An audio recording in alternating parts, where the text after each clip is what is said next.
भगवान शिव का मतलब है कल्याण। उन्होंने संसार के कल्याण के लिए विष का प्याला पी लिया था। भगवान शिव का स्वभाव बहुत ही भोला है, इसी वजह से उन्हें भोलेनाथ भी कहा जाता है।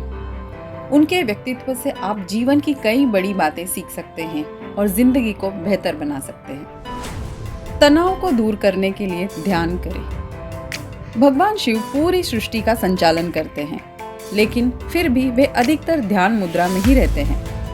ध्यान से मन शांत रहता है और एकाग्रता बढ़ती है। हमारे आज की व्यस्त जीवन शैली की वजह से लोगों को मानसिक तनाव का सामना करना पड़ता है। अगर हम तनाव से बचना चाहते हैं तो उसका एकमात्र उपाय है ध्यान। ध्यान से हमारा व्याकुल मन शांत होगा और हम सारे काम और निर्णय सरलता से ले पाएंगे। कभी भी अपनी शक्तियों पर घमंड ना करें। कहते हैं अर्जुन को अपनी धनुर्विद्या पर काफी घमंड हो गया था। तब शिव जी ने एक वनवासी का रूप धारण कर लिया और अर्जुन के सामने पहुंचे। दोनों के बीच जंगली सुअर के शिकार का युद्ध हुआ। लाख कोशिशों के बावजूद अर्जुन वनवासी को नहीं हरा पाया।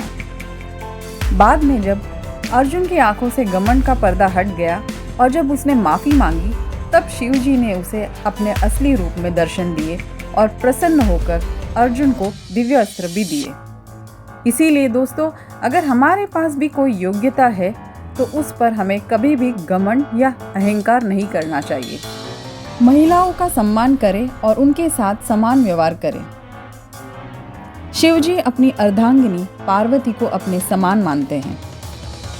वे एक ही शरीर में दो आत्माओं की तरह रहते हैं। यह इस अवधारणा का प्रतीक है कि शिव और शक्ति शाश्वत और अविभाज्य है। इससे सभी विवाहित जोड़ों को सीखना चाहिए कि अपने जीवन साथी के साथ स्नेह और सम्मान के साथ व्यवहार करना चाहिए। चाहे कुछ भी हो जाए, आपको कभी भी बुराई बर्दाश्त नहीं करनी चाहिए। शिव जी बुराई के विनाशक के रूप में जाने जाते हैं। वे अन्याय बर्दाश्त नहीं कर सकते और दुष्ट राक्षसों को निष्पक्ष रूप से नष्ट करते थे।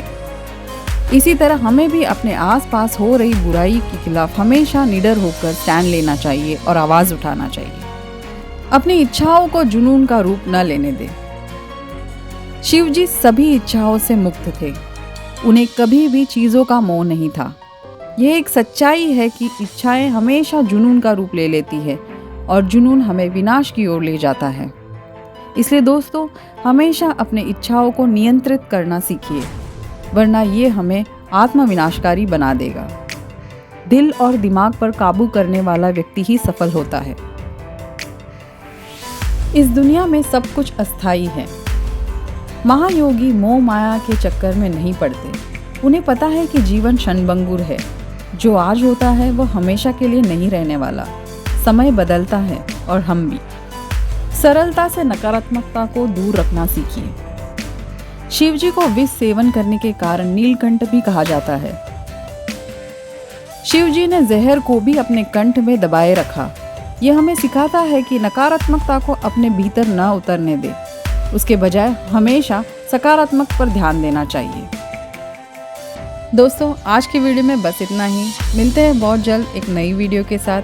तब तक के लिए आप सब अपना बहुत ख्याल रखिए और हाँ, वीडियो पसंद आने पर लाइक और सब्सक्राइब ज़रूर कीजिए। धन्यवाद।